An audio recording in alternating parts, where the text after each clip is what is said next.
잠언 29장 8절부터입니다. 네.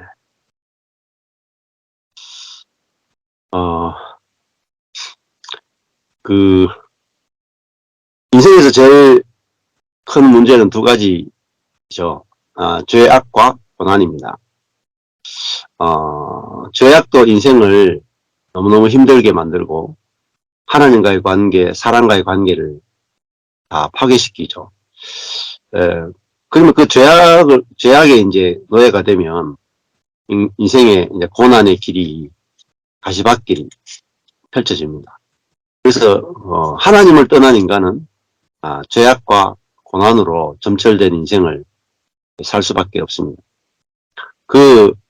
죄와 악과 고난으로부터 해방되어서 하나님과 연합되어서 하나님의 자원을 공급받아서 결핍에서 해방되고 풍성한 생명을 누리고 살게 되면 고난도 저절로 사라지게 됩니다. 이것을 한마디로 하면 구원이다, 이렇게 볼 수가 있죠. 그래서 구원이라 하는 것은 1차적으로 현재적입니다. 현재 내가 구원을 누리는 것이 되게 중요하죠. 많은 분들이 미래적 구원을 초점을 많이 두지만 실제 만나보면 고민하는 것은 다 현재입니다. 오늘의 문제를 가지고 다 고민하지, 내일 천국 갈까 지옥 갈까에 대해서 고민하는 사람은 아주 소수입니다. 그래서 이런 복음에 대해서 우리가 정확하게 알게 될 때 우리는 죄와 악으로부터 해방되고 고난으로부터 해방되어서 하나님이 주시고자 하시는 천국을 누리게 되고, 거기서 이제 감사와 기쁨과 의와 평강과 희락이 경험되게 되죠. 그럴 때 우리는 우리의 삶을 통해서, 우리의 존재를 통해서 전도를 할 수 있게 되고 복음을 전할 수 있게 되고 교회가 건축되게 되는 것입니다. 그러기 위해서는 이제 성경을 정확하게 하나님의 은혜로 이렇게 계시가 되어져서 먼저는 복음을 정확하게 이제 아는 게 제일 중요합니다. 근데 이제 사단이 속이는 자잖아요. 거짓의 아비잖아요. 그러니까 사단이 하는 제일 중요한 일은 복음을 알지 못하게 하는 것입니다.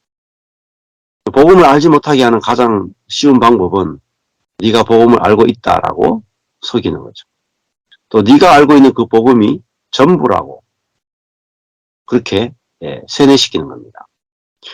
또 그 방법 중에 하나는 한 단체나 한 교회에 소속되어서 그 단체나 그 소속된 교회의 가르침만을 반복하도록 만듭니다. 그러니까 복음의 일부분만 계속 보게 만드는 거죠. 그래서 한 단체, 한 교회에 소속되어서 그것만을 계속 전부라고 알고 훈련받는 것이 대부분의 기독교인들의 실상입니다. 특히 개신교는 또 심각하죠. 개교회주의가 너무 심하잖아요. 그래서 개교회주의가 심하다는 것은 아직 자아에 지배당하고 있다는 거죠. 그래서 장로교인들은 장로교회만 가르침만 받고, 성결교 성도들은 성결교만, 교리만 교육받고, 감리교 성도들은 감리교 교육만 받고, 또 기독교 성결교, 또 이제 기장측의 교리만 계속 교육을 받고, 또 어떤 교회는 자기 교회만 교리 교육을 받아요. 다른 것은 전혀 안 듣고 다른 걸 들으면 이제 이단으로 취급하는 이런 것들이 아주 팽배하게 됩니다. 이렇게 다 우주적인 교회를 다 낱개로 다 짜갈라 놓으면은 우리는 그 복음의 부분만 만나게 돼요. 복음이 온 몸이라면 한 교회가 갖고 있는 복음은 손 부분만 있고 발 부분만 있고 이렇게 되거든요. 그러다 보면은 전체적인 복음을 모를 수가 있습니다. 그래서 하나님께서는 한 교회에 있다가 복음의 전체를 못 봐가지고 고생하게 되면은 그 교회로부터 나오게도 만드시고 다른 교회로 옮기게 하시고 이렇게 하시죠. 그래서 모든 교회가 주님의 교회입니다. 그래서 교회를 옮기는 것에 대해서 너무 그렇게 힘들게 생각하지 마시고 자유롭게 옮기십시오. 자유롭게. 네, 다 주님의 교회니까요. 그래서 옮기는 것에 대해서 뭐라 그러면은 모든 교회가 주님의 교회다 하고 하시면 돼요. 캐톨릭은 캐톨릭은 장점은 그거죠. 뭐 대구에 있으면 대구교회 다니다가 서울에 있으면 서울 그 성당 가잖아요. 아무 문제가 없죠. 예. 대전으로 가면 대전 성당 다니죠. 제주도 가면 제주 성당 다니죠. 근데 한 교회죠. 한 교회. 예. 그런 측면은 참 괜찮아요. 예. 근데 이 개신교는 한 교회에서 태어나서 한 교회에 뼈를 묻어야 된다. 이걸 목사님들이 가르치죠. 목사님들의 그 욕심입니다. 욕심이고 비성경적이고 자기중심적이고 죄에 지배받고 있는 상태예요. 아직 자아를 벗어나지 못한 상태입니다. 초대교회를 보면은 초대교회의 가장 큰 특징 중에 하나는요. 순회하는 거예요. 순회. 전도자들이 있다 그러죠. 각 지역에 있는 교회를 순회하면서 교회 성도가 교통하는 거예요. 제가 서울에 가면 제가 경산에 있는데 서울에 가면 서울에 있는 교회와 교통하는 또 거기 그 교회 가서 말씀을 전하기도 하고 또 서울에 있는 사람들이 경산에 오면 경산에 교회 오고 경산에 와서 말씀을 전하기도 하고 또 교제하기도 하고 그렇게 하게 돼 있는데 그 순회하는 그 전도자 순회하는 사람들을 나그네를 대접하지 않는 것에 대해서 성경은 굉장히 이야기를 많이 하고 있어요. 그래서 그 성경에도 그 내용이 나옵니다. 나그네를 대접하라 할 때 그 나그네가 가난한 사람 이야기보다는 복음을 전하는 사람들이에요. 예. 그래서 그런 내용들을 우리가 좀 초대교회 상황들을 알게 되면 우리도 교회 생활을 어떻게 해야 되는가 하는 걸 알게 되죠. 그래서 저도 제 개교회에 굉장히 많이 빠져 있었어요. 근데 개교회가 빠져 있다는 사실도 몰랐죠. 예, 그래서 하나님이 제 교회를 완전히 찢어지면서 4개의 교회를 만드시고 그 다음에 모든 다른 교회를 주님의 교회로다 이렇게 인식을 시키시면서 단체적 자아를 파쇄를 시키셨단 말이에요. 그러면서 이제 모든 교회가 내 교회고 모든 목회자가 동일한 목회자 모든 성도가 다 내 성도 그렇죠? 웨슬레가 그랬죠.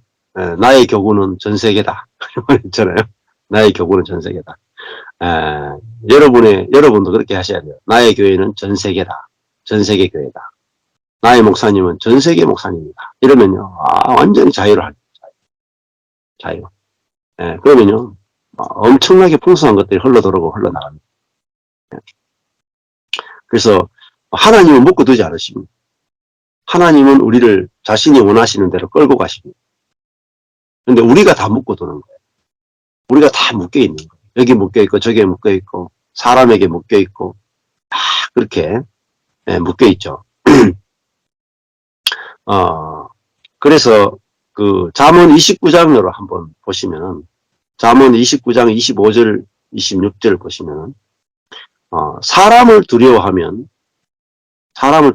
올무에 걸리거니와 여호와를 의지하는 자는 안전하리라 이렇게 되어 있죠. 이 사람에는 모든 종류가 다 들어요. 왕과 또 목회자와 신학 교수와 또 능력 있는 자와 또 뭐 부모와 또 뭐 학교 선배와 뭐 선생님과 사장님과 모든 게 다 들어가죠. 근데 우리 천연적인 사람은 자기 능력으로 살잖아요. 우리 천연적인 자아는 자기 능력으로 살기 때문에 자기보다도 더 위에 있거나 자기보다 더 지식이 있거나 자기보다 더 능력이 있거나 자기보다 더 권세 있는 사람 만나면 쫄게 돼 있어요. 쫄아. 이게 보통 쪼는 게 아니에요. 엄청나게 좁니다. 이 자아는 자기 자신을 기준으로 살기 때문에 본능적으로 자기보다 큰 것에 대해서는 두려워하게 돼 있어요. 짐승들을 보면요, 짐승들의 본능이 뭐냐면은 어둠 속에서 상대방을 탁 만났을 때 내보다 능력이 있느냐 없느냐가 1번이에요, 1번. 이게 직감이에요, 직감. 그래야지 죽느냐 사느냐가 결정되잖아요. 자기보다 강하면은 빨리 토끼해야 돼. 자기보다 약하면은 편안해져요. 그래서 동물들의 본능의 1번은 나보다 강하냐 약하냐예요.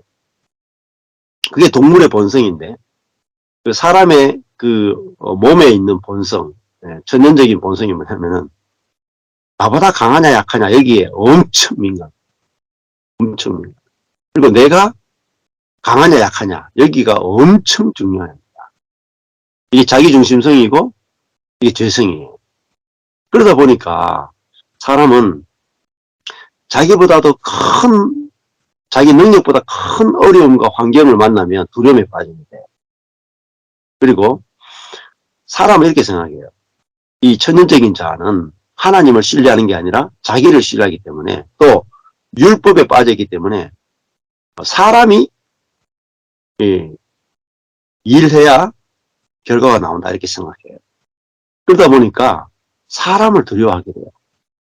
사람을 두려워해서 온갖 정신적인 병이 옵니다. 상상할 수 없는 병들이 와요. 특히 청소년기엔 더 심하고 엄청나게 많은 병이 오죠. 그래서 이 사람이 보통 들어오는 게 아니에요, 여러분. 가정생활에서도 남편의 말 한마디가 엄청난 타격을 입히고, 부모의 말 한마디가 엄청난 타격을 입히고, 아내의 말 한마디도 남편에게 엄청난 타격을 입히죠. 교회 생활도 마찬가지잖아요. 사람들이 내게 어떤 말을 하느냐, 엄청나게 민감하고 엄청나게 타격을 입히죠. 근데 그 상처를 주고받잖아요. 근데 왜 상처를 주고받느냐? 사람을 두려워하기 때문에. 근데 사람을 왜 두려워하느냐? 사람이 뭔가 할 수 있다고 생각하는 거예요. 사람이 능력이 있다고 생각하는 거예요. 사람이 너무 커 보이는 거예요. 그 말은 무슨 말이냐면 내 자신이 크다고 생각하는 거예요. 내 자신이 크고 능력이 있다고 생각하면 다른 사람을 볼 때도 크고 능력이 있다고 생각을 해요. 근데 내가 아무것도 아니구나. 하나님이 오늘 부르시면 가야 되는구나. 물에 빠지면 5분 안에 죽구나. 자동차 사고 나면 1분 안에 죽구나. 그런 존재가 인간이구나. 아무리 능력이 있어도 1분 안에 죽을 수 있어요. 즉사. 심장이 딱 먹어보세요. 딱 멎어보세요. 갑자기 심장이 딱 멎어보세요. 그냥 가버립니다. 바로. 넘어져도 내진탕으로 그냥 바로 가버립니다. 그게 인간이에요. 그러니까 인간이 얼마나 나약한 존재인가. 이게 피조물이다. 피조물. 인간이 얼마나 약한 존재인가 알게 될 때 사람을 두려워하지 않게 돼요. 사람을 두려워하지 않게 되고 사람이 안 보이는 거예요. 내 눈에 사람이 별로 중요하게 안 보이는 거예요. 사람을 두려워하는 이게 옛사람인데 사람이 너무 커 보이는 거예요. 사람을 두려워하면은 뭐가 됩니까? 올무에 걸리고 덫에 걸린단 말입니다. 그래서 그 덫에서 못 나오는 거예요. 요즘 이제 나는 신이다 하는 2단 시리즈가 나오죠. 그 2단 시리즈의 가장 큰 특징이 뭡니까? 사람을 하나님인 줄 알고 두려워하는 거예요. 그 사람의 종로로 타는 거예요. 그러니까 아주 기본이 안 되는 거예요, 기본이. 그러니까, 사람이 아무것도 아니다. 성경의 제일 기본은 그거예요. 사람은 아무것도 아니다. 하나님이, 창조주 하나님이 주권자이시고 전부이시다는 거예요. 여기서 이제 아주 판가름이 나요. 그래서 심지어 하나님의 사람일지라도, 심지어 주의 종일지라도 아무것도 아니에요. 두려워할 필요 없어요. 여러분, 목사님한테 뭐 해코지 하면은 여러분 심판을 받습니까? 근데 평신도한테 해코지하면 심판 안 받아요. 그렇게 생각하는 분 되게 많아요. 주의 종에게 어떻게 하면은 어떻게 된다. 이런 두려움이 굉장히 많죠. 약간 그는 무당한테 어떻게 해코지하면 저주받는다는 거 약간 비슷한 뉘앙스가 있어요. 그렇지 않습니다. 예를 들면 하나님의 아들인 예수님을 십자가에 못 박아 죽이잖아요. 유대인들이. 그 찌른 자들이 복을 받아요. 예수님을 십자가에 못 박아 죽인 백부장이 뭘 봐요? 진실로 하나님의 아들이었다. 그죠? 네. 이게 복음의 세계라니까. 예수님을 죽인 사람들이 복받아. 그리고 기독교인을 핍박하던 바울이 복받아. 이게 복음의 세계예요. 율법의 세계는 불순종하면 저주가 와요. 근데 복음의 세계는 우리가 심지어 하나님을 대적한다 할지라도 은혜를 입는 게 복음의 세계. 이거 모르면 율법의 종로가 돼요. 자, 우리가 언제 구원을 받았습니까? 언제 부름을 받았습니까? 로마서 말씀. 우리가 연약할 때, 우리가 죄인 되었을 때, 우리가 하나님과 원수 되었을 때 하나님이 우리를 사랑하시는 그 사랑으로 인해서 우리가 부름받고 복음을 영접하게 되고 구원의 은혜를 입었잖아요. 그러니까 우리가 어느 자리에서 은혜를 입었는지가 확실하게 알아져야 돼요. 그게 은혜의 복음이에요. 근데 은혜의 복음에다가 율법을 더하시면 안 돼요. 우리가 연약할 때, 죄인 되었을 때에, 우리가 하나님과 원수 되었을 때에 우리를 사랑하셨다. 근데 율법은 뭐죠? 순종할 때 복을 주고, 순종할 때 축복하고, 불순종하면 저주한다. 이게 율법이거든요. 그러니까 은혜의 복음에다가 율법을 더하면요, 뭐가 된 줄 아십니까? 율법이 돼요. 이게 갈라디아서예요. 절대로 은혜의 복음에다가 율법을 더하면 안 됩니다. 그러면은 교회 안에 버글버글한 게 율법이에요. 어마어마하게 쩔어있어요. 율법에 쩔어있어요. 그러니까 부부도 어때요? 부부관계 생각해 보세요. 남편이 내한테 잘못하면 저주를 받을까요? 복을 받을까요? 네, 어려울 거예요. 남편이 내한테 잘못하면요, 하나님의 은혜를 입습니다. 네. 이게 은혜의 세계예요. 이해가 잘 안 될 수가 있어요. 그렇죠? 남편이 아내를 계속 괴롭혀. 계속 괴롭히면 있잖아요. 아내가, 자아가 파쇄돼. 그래가지고, 아내 속에서 생수가 흘러나와. 그러니까, 남편은 아내 속에서 생수를 흘러나오게 하기 위해서 자기도 고생해서 지금 곡괭이로 광산을 뚫고 있는 거죠. 그게 알아져야 돼. 이게 은혜의 복음이에요. 은혜의 복음은 둘 다 살려요. 아내를 괴롭히는 남편도 살리고 괴롭힘을 받은 아내도 살려요. 이게 생명의 세계라고. 생명의 세계는 이게 생명나무의 세계. 에덴동산 생명나무의 세계는 하나님도 살리죠. 그렇죠? 아내를 괴롭힌 남편에게 은혜를 베푸시는 하나님이니까 하나님도 살죠. 아내를 괴롭힌 남편도 그 아내를 파쇄해서 생수가 흘러나오게 했으니까 참 잘했다. 참 잘했다. 은혜를 입어요. 그리고 또 아내는 파쇄되가 생수가 나오니까 다 좋잖아요. 하나님도 살고 남편도 살고 아내도 살고. 이게 생명이 있어요. 그러니까 우리가 복음을 확 깨달아 알게 됐다는 건 뭐냐면은 다 살리는 거예요. 다 살리는.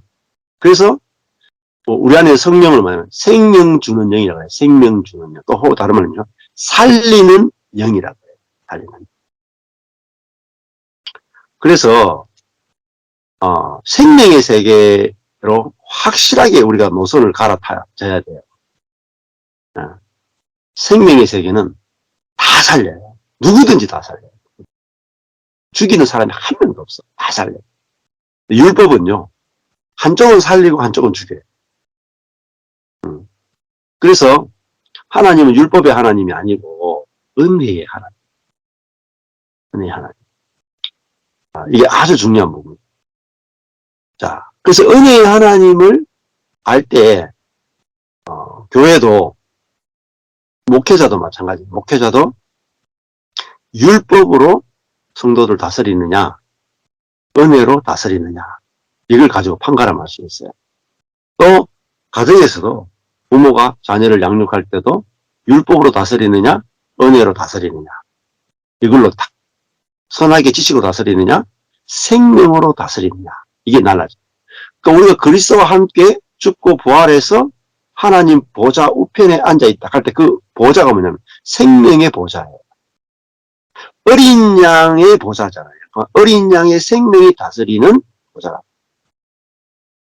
그 어린 양이 통치하는 거니까 어린 양은 미련함과 약함으로 통치한다. 그래서 모든 자를 살려내는 통치죠. 그래서 진짜 이거예요. 요즘 이제 저한테 연락이 오시는 분들 꽤 많으시고, 또 뭐 저하고 비슷하게 설교하시는 분들도 유튜브 보면 많으시고, 그래서 이건가 저건가 질문도 막 굉장히 많이 하세요. 목사님하고 설교를 똑같이 합니다. 막 이렇게 그런 분들이 많아요. 그러면 여러분 이제 헷갈릴 수 있어요. 근데 마지막 그 시금석이 뭐냐면은 그 복음을 듣고 그 사람을 만났을 때 내가 조금도 정죄받거나 판단받지 않고 내가 항상 안식과 평안과 자유를 누리고 내가 살아나느냐. 율법이 없느냐, 율법이. 내가 전혀 판단받지 않느냐. 그게 생명의 세계고 은혜의 세계고 복음의 세계예요. 그래서 갈라디아서 보면 제일 중요한 게 첫 번째가 자유거든요. 자유. 자유. 그 자유는 뭐냐면 율법에 대해서 자유한 거예요. 그 말은 뭐냐면 상대방에게 어떤 규정도 주지 않는다는 거예요. 먼저 뭘 줘요?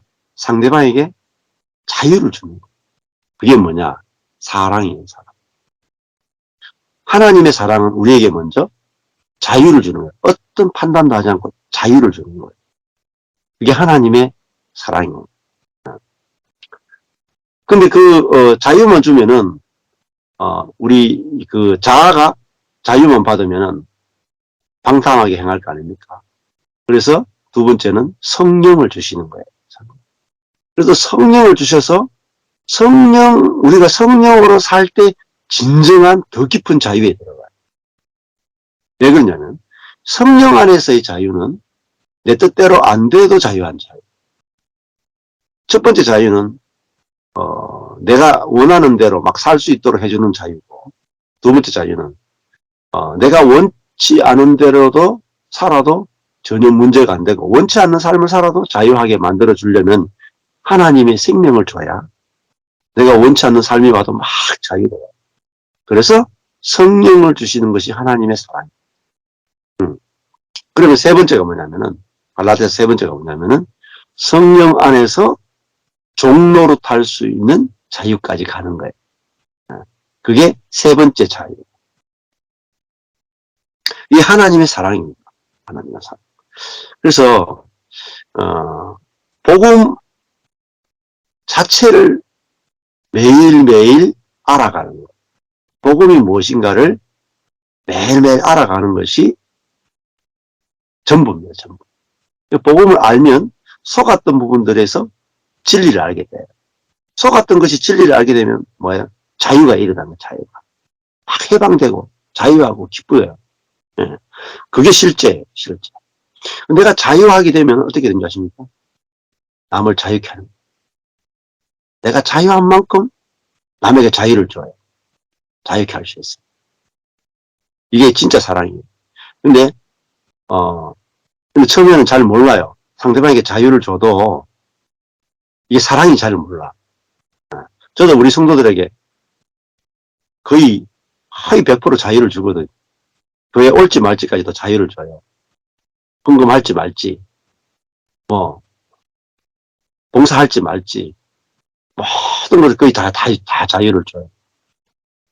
근데 처음에는 방임한다고 생각하고 관심이 없다고 생각하고 이상하게 생각을 하죠. 왜냐하면 그런 식의 사랑을 경험해 본 적이 없기 때문에 자유가 뭔지를 모르는 거예요. 율법 아래 살았기 때문에.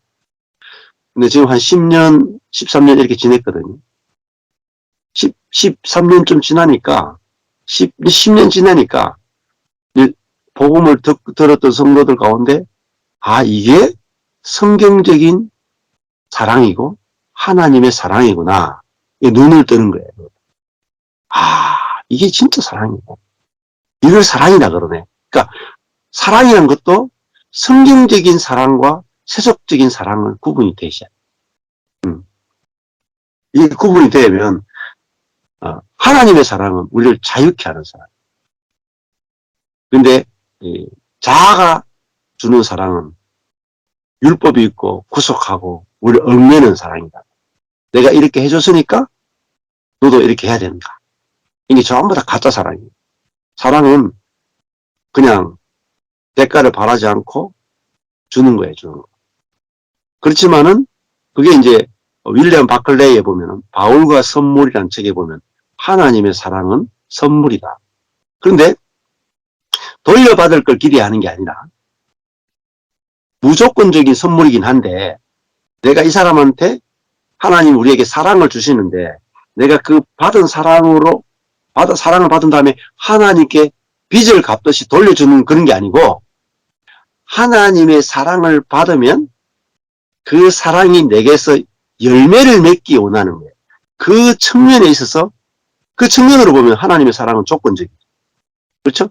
하나님이 우리에게 무조건적인 사랑을 줘서 우리 안에 무조건적인 그 사랑이 떨어져서 씨가 떨어져서 그게 자라서 우리 속에서 무조건적인 사랑이 하나님과 사람에게 흘러나오도록 할 것을 기대하세요. 기대하세요. 근데 그 기대는 좋은 거예요, 굉장히. 그렇죠? 우리에게 요구가 없는 기대예요. 농부가 밭에 씨를 뿌려서 열매가 나기를 기대하는 거예요. 그러니까 밭이 노력해서 열매를 맺으라는 건 절대 아니에요. 이 부분이 깨닫기가 굉장히 어려운 부분들이거든요. 예. 그래서 저도 제가 복음을 깨닫게 되면서 내 안에 있는 주님의 사랑을 알게 되니까 주님이 저를 통해서 계속 우리 성도들을 자유케 하더라고요. 그러니까 오해를 받죠. 교회가 망하죠. 고난들이 오죠. 그렇지만은 내 속에서 자유케 하는 하나님의 사랑이 흘러나가고 있으면요. 나는 계속 행복해. 평안해. 만족이 돼. 왜? 내가 하나님의 진짜 사랑이 흘러가는 통로로 살기 때문에 그것이 인생에서 가장 큰 안식이 되고 가장 큰 만족이 되는 거예요. 망해도 괜찮아. 몰라줘도 괜찮아. 딱 한 사람에게만 이 사랑이 전달돼도 돼. 이게 완전한 사랑이라는 거지. 잔느 귀여운 순전한 사랑이. 그게 하나님의 사랑이에요. 그러니까 여러분 하나님의 사랑에 탁 눈을 뜨죠. 하나님의 사랑이 내 속에서 흘러가죠. 왜냐면 사람이요 진짜 만족해버려요. 더 이상 바라는 게 없어져. 완전한 만족에 이르러. 그게 잔느 귀용이 경험했던 진짜 하나님의 생명의 사랑, 생명 주는 사랑. 네. 자, 그래서 그걸 교회 안에서 하나님이 제 안에 계신 주님께서 저를 통해서 자유케 하는 사랑을 형제에게 주죠. 그러면요, 형제가 자유케 하시는 그 우리 안에 계신 그리스도의 사랑을 경험하고 자기 속에서 자유케 하는 그리스도의 사랑이 다시 내게 흘러 들어와. 그러면 제 안에 계신 주님이 저를 통해서 이 형제에게 흘러 들어갔던 자유케 하는 사랑이 다시 그 형제를 통해서 제게 자유케 하는 사랑을 흘러오잖아요. 두 사람이 함께 있으면 내 이름으로 두 사람이 있으면 내가 그 안에 있다. 그러면 하나님의 나라가. 하나님 나라.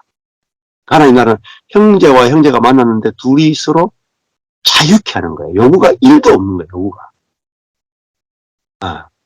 상대방을 자유케 해주고 싶은 그 갈망으로 사는 거예요. 네. 부부관계 부부끼리 이렇게 살면 얼마나 행복하겠어요. 예? 남편이 아내를 막 자유케 하고, 예? 판단과 정죄가 없이, 당신이 어떻게 해도 돼. 어떻게 해도 돼. 예?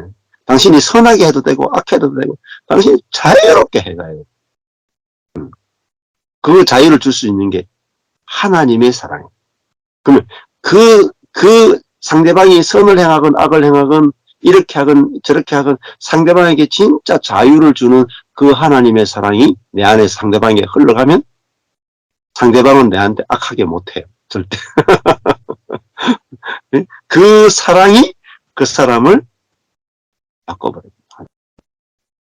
이게 하나님의 방법이 하나님. 그 일을 위해서 우리를 쓰기를 원하신다. 얼마나 하나님이 우리를 쓰는 일이 놀라운지 몰라요. 그러니까 저도 저한테 그게 보이더라고요. 이게 교회구나.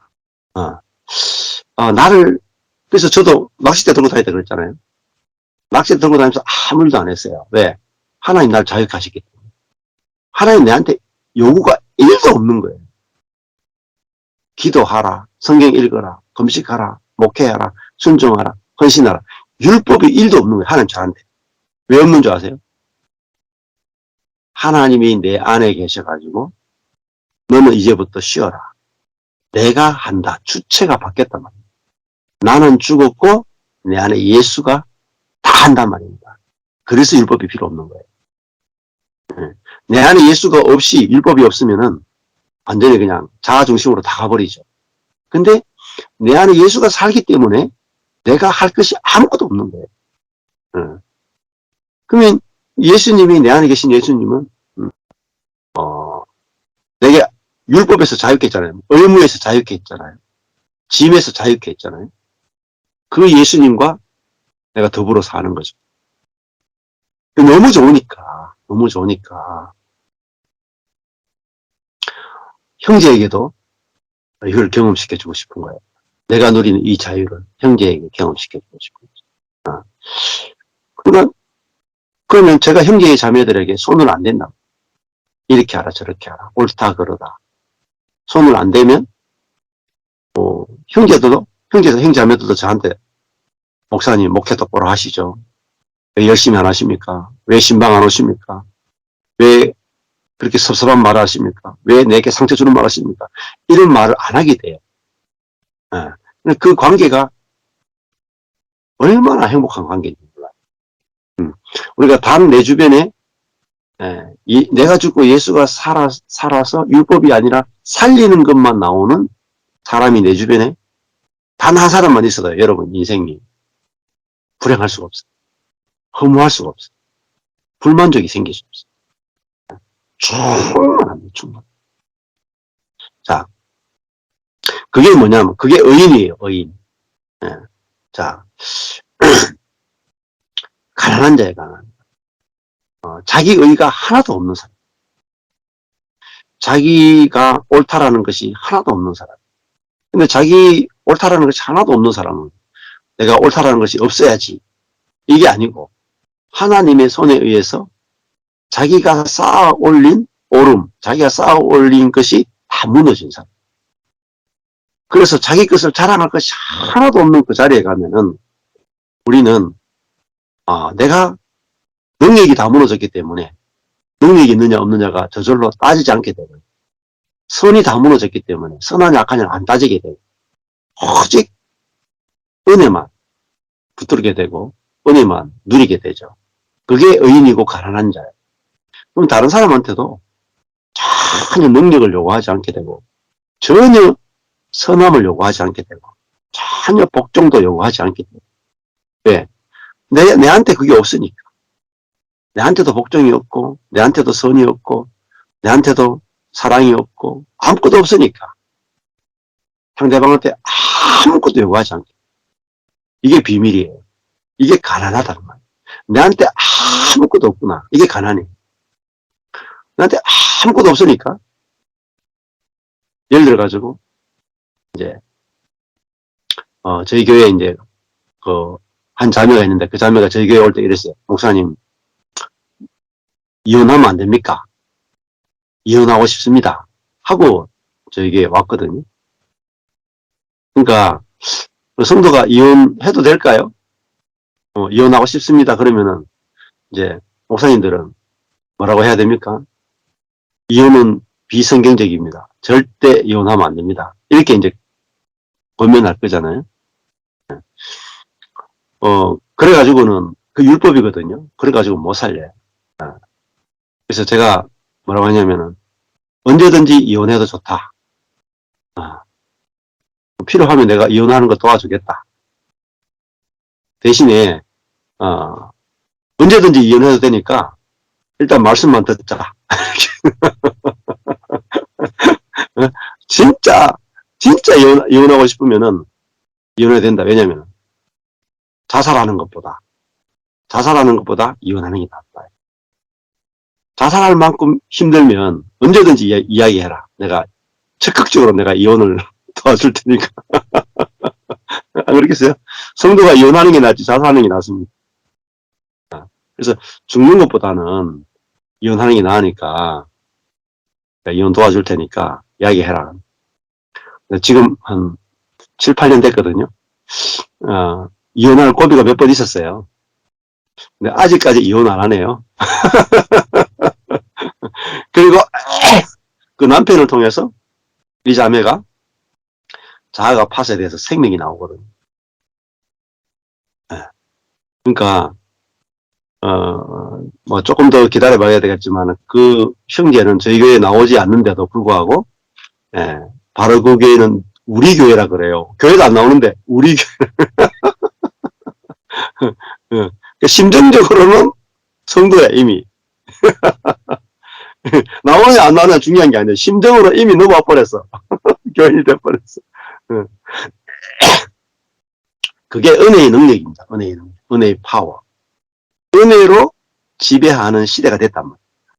그러니까 구약의 핵심은 아브라함 이제 모세 때부터 예수님 오실 때까지는 율법으로 다스렸단 말입니다. 그래서 죄를 깨닫게 하는 시대였다. 그러나 예수님 오실 때부터는 이게 뭐냐면 은혜가 지배하는 시대라.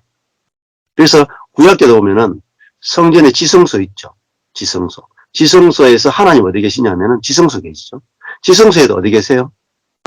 속죄소. 그 속죄소는요, 법궤 있잖아요. 법궤 안에 뭐가 있어요? 십계명 두 돌판이 있죠. 돌판을 뚜껑으로 덮어버려요. 안 보이게. 그러니까 율법을 덮어버리고 그 위에 천사 그룹의 날개가 있고 그 안에 뭐가 있죠? 그거를 속죄소라고 불러요. 하나님 거기 계세요. 율법을 덮어버려. 율법 안에 들어가는. 덮어놓고 그 위에서 뭐죠? 그걸 시은좌라고. 은혜를 베푸는 보좌라는 뜻이에요. 그래서 히브리서 가면은 은혜의 보좌 앞에 담대히 나갈지어다. 그러니까 너희들이 은혜를 받기 위해서 담대히 나가라. 죄가 많을수록 더 은혜는 크다. 절대로 심판이 없다. 그 은혜로 하나님 우리를 통치하신다. 그러니까 은혜의 보좌 앞에 담대히 나가라. 이렇게 이야기하고 있어요. 여러분이 진짜 은혜의 하나님을 심판이 없는 진짜 나를 향하여 선하심밖에 없는 하나님을 알게 되면 그것이 죄를 이기기만 합니다. 하나님의 은혜의 전적인 통치만이 죄를 끝내 죄를 이기는 능력을 줘버린다니까요. 은혜는 죄를 이길 능력을 주고요. 율법은요. 능력은 안 주고 정죄만 합니다. 그러니까 죄를 못 끝내죠. 정죄만 하는데 죄를 어떻게 끝내요? 은혜는 능력을 줘서 죄를 이기게 하는 거예요. 그래서 여러분 은혜의 하나님을 알 때 진짜 죄를 이기게 되는 거예요. 그래서 은혜를 이야기하는 거예요. 근데 거기다 율법을 썼거든요. 죄가 더 많아집니다. 예, 죄를 짓지 말라 하면 죄를 덜 질 것 같죠? 더 많이 짓습니다. 예, 근데 교회도 있잖아요. 진짜 이걸 알아셔야 돼요. 하나님이 지금은 신약시대에 오면은 전적으로 은혜로 통치하신다. 근데 이 전적인 은혜의 통치가 사단을 끝내고 죄를 끝내고 세상을 끝내고 자아를 끝내고 모든 걸 다 끝내요. 가장 강력한 통치는 은혜의 지배입니다. 그러니까 내 자신이 내 안에 계신 은혜의 하나님의 지배와 통치를 경험하게 될 때 고갈이 없어요. 충만. 예수님 뭐라면 예수님은 모세로 율법은 모세로 말미암아 우리에게 주어졌거니와 은혜와 진리는 그리스도로 말미암아 왔다. 그러니까 예수님이 가져온 게 뭐예요? 은혜라는 거예요. 은혜를 가져왔어요. 진짜 우리가 은혜의 지배, 은혜의 통치를 받아요. 만약에 율법이 없는 전적인 은혜로 하나님 나를 다스리신다. 그럴 때요, 내가 내 자신을 정죄하는 게 없어져요. 그렇죠? 내가 내 자신에 대한 정죄가 없어지면 어떤 효과가 있냐면 남을 정죄하는 게 끝나버려요. 남을 정죄하는 것들이 현저하게 없어져버려요. 왜 남을 정죄하는 게 남아있냐면 내가 나를 정죄하는 게 남아있으면 남을 정죄하는 것 절대 끝이야. 그래서 우리가 하나님으로부터 전적인 은혜의 통치 지배를 아는 게 중요한데 이게 이 은혜가 신약시대는 극단적 시대예요. 극단적 은혜로 우리를 지배하는 시대예요. 극단적 은혜를 이야기하면은 율법으로 살아가는 사람은 이해할 수 없기 때문에 이단이라고 할 수 있어요. 도저히 이해할 수 없어요. 그 예수님도 은혜만 이야기하다가 은혜를 이야기하다가 결국은 십자가 죽으신 거죠.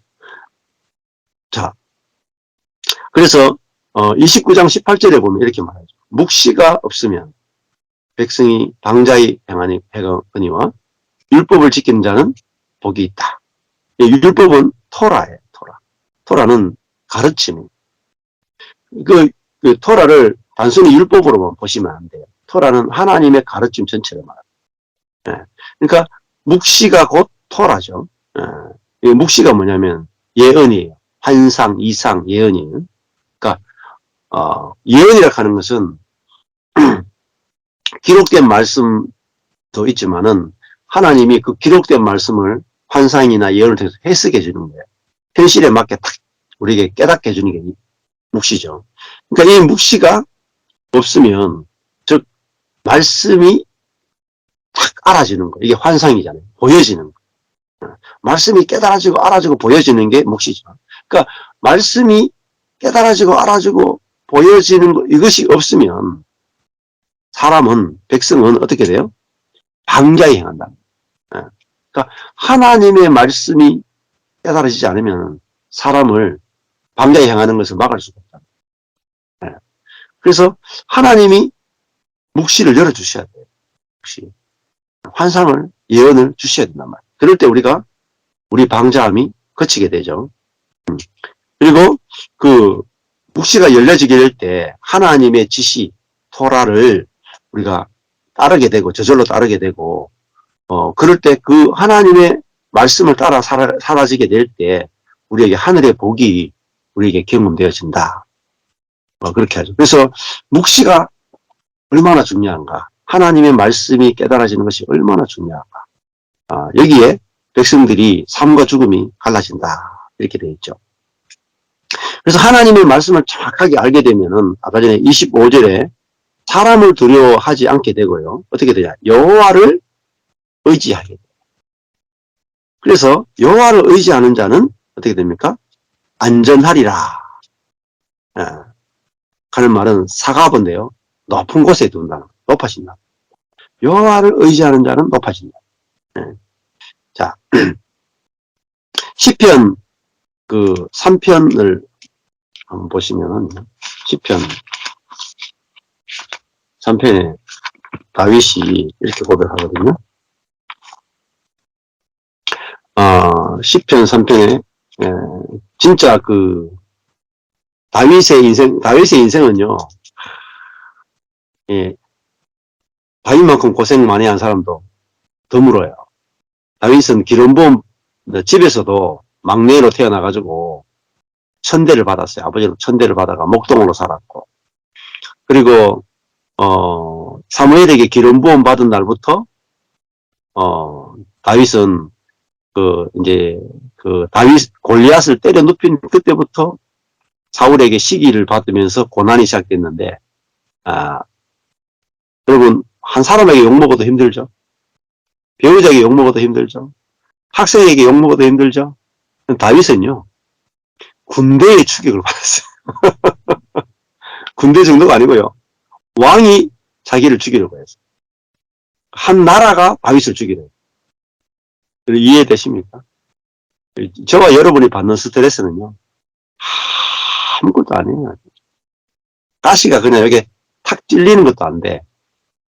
예, 여러분 뭐 아내로부터 핍박을 받거나 남편에게 핍박을 받거나 자식으로부터 어떤 일을 당하거나 누구로부터 언어의 공격을 받거나, 사실은 왜 우리가 성경을 봐야 되냐? 성경에 있는 인물들을 우리가 보게 될 때 내가 당하고 있는 것들이 굉장히 작아져요. 저도 그랬어요. 저도 제가 당하는 것이 엄청나게 커 보였거든요. 마치 이제 지리산만큼 커 보였어. 제가 당하고 있는 고난이. 지리산만큼 커 보이는데요. 성경에 있는 인물들이 당하는 고난을 쫙 읽는 중에 욥의 고난, 야곱의 고난, 다윗의 고난, 이런 고난을 잔느귀용의 생애를 쫙 이렇게 읽어보면서, 야, 참, 나는 왕자로 자라고 있구나. 내 고난은 명함도 못 내밀겠더라, 명함은. 하나님, 저, 고난받고 있습니다. 명함을 못 내밀겠더라. 성경에 있는 인물들 앞에. 너무 살살 다루어지시는 거예요. 네? 그냥 저는 유치원에서 그냥 선생님한테 그냥 이제 교육받는 수준이라. 근데 다윗은 저 특공대 가지고 훈련받는. 그렇죠? 보세요. 다윗이 뭐라고 고백하냐면은 요 10편 3편에 이렇게 말해요. 다윗이 그 아들 압살롬을 피할 때의 지으시에요. 그러니까 아들한테 죽임을 당할 왕의 자리를 빼앗기고 압살롬을 피해가지고 막 급히 도망가던 때의 지은 시라고. 그러니까 얼마나 비참합니까? 예? 자기 아들이 자기를 죽이려고 군대를 몰고 와서 자기와 자기의 부하들을 다 죽이는, 아들에게 죽임 당하는 데라. 야, 이 아버지 심정이 어떻겠어요? 아들이 자기를 죽이려고 할 때 지은 시라니까요. 여러분 그만큼 고난 당해 보셨어요? 아들이 도끼 들고 칼 들고 나를 쫓아온다. 그것도 혼자 쫓아오는 게 아니라 또 친구들 데리고 같이 아버지 죽이러 칼 들고 쫓아온다. 이 고난이 다윗이 당한 고난. 우리가 당하는 건요, 고난도 아닙니다. 여호와여 나의 대적이 어찌 그리 많은지요. 일어나 나를 치는 자가 많소이다. 많은 사람이 있어 나를 가리켜 말하기를 저는 하나님께 도움을 얻지 못한다 하나이다. 예, 이게 말로 당하는 고난이 보통이 아니죠. 저는 하나님께 도움을 얻지 못하는 자다. 다윗에게서 하나님이 떠났다 이제 이 말입니다. 여호와여 주는 나의 방패시요 나의 영광이시요 나의 머리를 드시는 자입니다. 그 사람들이 아무리 그렇게 말한다 할지, 여호와가 나를 떠났다 할지라도 나의 방패와 나의 영광과 나의 머리를 드시는 분은 당신밖에 없습니다. 내가 나의 목소리로 여호와께 부르짖으니 그 성산에서 응답하시는도다. 셀라. 내가 누워 자고 깨었으니 여호와께서 나를 붙드심이로다. 내가 누워서 잠을 자고 깰 수 있는 이거 너무너무 일상적인 거잖아요. 그죠? 누워 자고 깨는 거. 이것이 여호와께서 나를 붙드신 결과로 내가 잠을 잘 수 있네. 아마 예, 저하고 연결된 분들 중에 그 불면증 걸린 분들 불면증. 예, 불면증 걸려보면요. 자고 깨는 것이 진짜 보통 은혜가 아니라는 걸 알게. 6절 보시면 10편 3편 6절에 보면 천만인이 나를 둘러치려 하여도 나는 두려워 아니하리로다. 몇 명이 둘러쳐요? 1000만이. 우리는 한 사람만 나를 괴롭혀도 막 죽겠잖아요. 10명이 괴롭혀도 죽겠잖아요. 저도 우리 교회 힘들 때 한 100명이 나를 괴롭혀도 죽겠더라고요. 마누라가 나를 괴롭혀도 죽겠고, 저는 진짜 괴로움 당해보니 한 100명한테 괴로움. 제가 최대한 괴로움을 받아봤자 100명이라. 근데 연예인들은요, 어때요? 연예인들. 한국 연예인들은 악플이 오면요, 5천만에게, 5천만 명에게 둘러싸여서 공격당하는 사람이 연예인입니다. 연예인은 올라갈 때 좋죠. 올라갈 때는 5천만에게 추앙을 받아요. 내려갈 때는 5천만 명에게 둘러싸가지고 돌팔매질 당해요. 연예인이 견디지 못하고 자살하는. 연예인들의 공황장애, 우울증, 어마어마합니다. 감당이 안 돼요. 추락하는 것은 날개가 없어. 그만큼 고통스러워. 그래서요, 진짜 제가 소원 중에 하나는 연예인들에게 복음을 전하는. 어느 때에 아마 연예인이 연결되게 하시면 연예인들에게 복음을 전할 수 있는 때가 오면 좋겠다, 이런 생각을 해요. 왜냐하면 그들만큼 부침이 심한 데가 동네가 없거든. 그들만큼 진짜 이 복음이 필요한 데가 없단 말이에요. 1000만이니 5천만이 나를 둘러치려 하여도 다윗은 어때요? 나는 아무리 많은 악플이 달려도 나는 두렵지 않습니다. 이게 다윗이 뭐죠? 여호와만 의지하게 됐답니다. 여호와만. 이런 일을 통해서 여호와만 경외하는 걸 배우는 거예요. 그리고 사람이 아무것도 아니구나. 아무리 압살롬이 자기를 죽이려고 해도 아무것도 아니구나를 또 배우고. 7절에 여호와여 일어나소서 나의 하나님이여 나를 구원하소서. 이게 구원이에요. 보세요. 구원이 죽어서 천국 가는 것만 있는 게 아니잖아요. 네. 구원이라는 말 자체가 현재적인 구원도 다 들어가는 거예요. 환경에서, 고통에서, 악에서 구원하는 모든 것을 통틀어서 구원이라고 한다. 나의 하나님이여 나를 구원하소서. 주께서 나의 모든 원수의 뺨을 치시며 악인의 일을 꺾으셨나이다. 다윗이 자기 힘으로 한 게 아니라 주께서 꺾으셨다. 구원은 누구에게 있냐면 여호와께 있사오니 주의 복을 주의 백성에게 내리소서. 그 주님의 복이 뭐죠? 구원이라고. 우리의 모든 고난으로부터 우리를 해방케 하시는 그것이 구원입니다. 근데 그 구원은 누가 주느냐? 여호와께만 있잖아요. 구원은 하나님께만 있다. 그래서 내 삶의 고난 가운데도 구원은 하나님께만 있어요. 하나님은 우리를 구원하기를 즐겨하시는 거예요. 그러면 하나님이 구원을 즐거워하시고 우리의 방패가 되기를 즐거워하시고 우리의 아비가 되기는 걸 아비로서 아비 역할을 하는 것을 즐거워하신다. 그걸 하나님의 의라 그래요. 아비 노릇하는 것을 즐거워하신다. 그러면 하나님을 의지하게 될 때, 하나님의 때가 되면 일이 해결돼요. 하나님 여러분 지금 돕지 않는 게 아니에요. 때가 되지 않았기 때문에 일하지 않는 거예요. 하나님이 쉬고 계시는 것은 지금은 쉬실만 하니까 쉬십니다. 그래요? 반드시 하나님의 때가 있어요. 때가. 그래서 저도 구약성경 읽으면서 그걸 봤어요. 구원의 때도 내가 정하는 게 아니에요. 요셉이 아무리 지금 구원해달라 그래도 감옥에 있다가 2년을 더 연기하잖아요. 하나님의 때에 구원이 일어나야 완벽한 거예요. 모든 것이 완벽해요. 근데 내 때에 구원이 일어나면 안 돼요. 그래서 야곱이 억울하게 감옥에 갇혔죠. 그러니까 술 맡은 관원의 꿈을 해석해줘서 술 맡은 관원에게 나를 기억해달라고 했는데 술 맡은 관원을 2년 동안 까먹어버려요. 기억 상실증 거예요. 2년 동안에 감옥에 있는 거예요. 근데 만약에 돌아갔을 때 요셉의 기도대로 술 맡은 관원이 요셉을 풀어줬다고 칩시다. 요셉은 아마 집에 돌아갔을 거예요. 그때 풀어줘가 요셉이 집에 돌아가면 어떻게 되겠어요? 야곱의 집안이 풍지박산. 야곱의 형들은요, 아버지 야곱에게 의해서 다리몽둥이가 다 부러졌어요. 장애인으로 다 등록해야 돼. 1급 장애인을 다. 그 야구는 집에 돌아가봤자 형들 다리 몽둥이 부러지는 것밖에 못 봐. 그러다가요, 7년 가뭄 때 다 죽는 거야. 싸그리 다 죽는 거야. 그러니까 하나님의 구원은요, 일찍 와도 안 돼. 늦게 와도 안 돼요.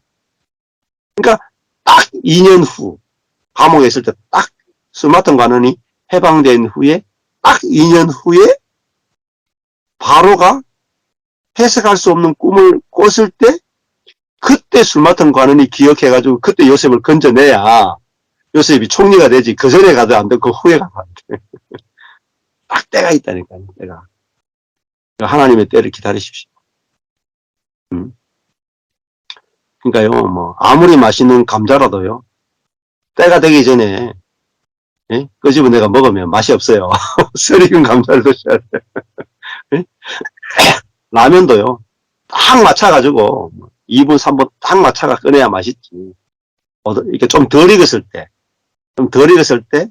딱 꺼내가지고 뜨거운 물에 좀 먹을 때쯤 되면은 싹 익으면서 오돌토돌할 때 먹을 때 딱 맛있지. 예? 생라면 그냥 넣자마자 바로 꺼내가 먹으면 이빨 부러질 수도 있어. 그러니까 하나님의 때를 여러분이 기쁨으로 기다리십시오. 왜 못 기다리냐면 내 지혜를 믿기 때문에. 하나님 지금 당장이 좋습니다. 당장 빨리. 빨리 하면요 좋은 게 하나도 없어요. 하나님의 때가 있습니다. 하나님. 네. 그래서 하나님이 낮추실 때가 있고요. 높이실 때가 있어요. 아주 중요해요. 낮추실 때가 있고 낮출 때는요 낮아져야 돼요. 일이 없을 때는 일이 없어야 돼요. 일이 없을 때는 팡팡 놓으십시오. 바쁘게 돌리실 때는 바쁘게 돌리시면 제가 그래 일 없을 때 시끄 놀았잖아요. 요즘 좀 바쁘게 되잖아요. 그러니까 우리는 하나님과 발맞추고 사는 거예요. 하나님의 때에 하나님의 일은 이루어질 겁니다. 그러니까요. 여러분 기다려보시면 하나님이 얼마나 선하신 분이신가를 알게 될 거예요. 예. 그래서 여호와를 의지하는 자는 안전하리라. 높아지리라. 예. 26절에 보면요. 주권자에게 은혜를 구하는 자가 많으나. 이 주권자가 이제 통치자죠. 권력 있는 자, 능력 있는 자, 지혜로운 자잖아요. 그 사람에게 가서 막 은혜를 구해. 앞에 25절에 사람을 두려워하면 같은 거예요.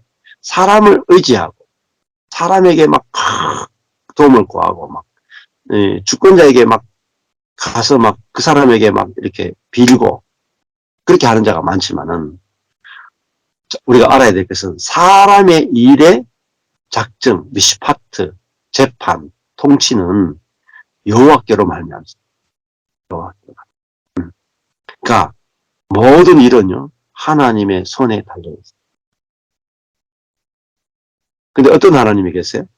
선하신 하나님, 신실하신 하나님, 은혜로우신 하나님, 자비로우신 하나님, 긍휼이 많으신 하나님, 인애를 베풀 때 천대까지 베푸시는 그 이름을 가리켜서 여호와라 부른다. 이 여호와께 우리의 인생에 달려있고 우리의 일이 달려있어요. 사람의 일은 여호와께 달려있다. 얼마나 안심입니까? 불안합니까? 내 손에 딱 달려있어야 되는데 사람의 일의 작정이 사람에게 내게 달려야 되는데 사람의 일의 작정이 여호와께 달렸다. 하나님의 주권에 달렸다. 그래서 불안해하는 사람 되게 많아요. 근데 하나님을 아는 지식이 없는 거예요. 묵시가 없는 거예요. 묵시가. 하나님 어떤 분인가 아는 지식이 없으면 백성은 방자해 행한다는 말은 자기를 신뢰하고 자기 지혜로 하려고 하고 자기 꾀로 하려고 하고 자기 때 하려고 하다가 일을 다 그르친단 말이에요. 안식을 못한단 말이에요. 그러니까 우리가 내 모든 인생은 하나님의 손에 있구나. 하나님의 주권에 있구나. 이번에 정리를 해보면요. 우리 이게 사모님 사모님 결혼식이 아니고 사모님 아들 결혼식까지.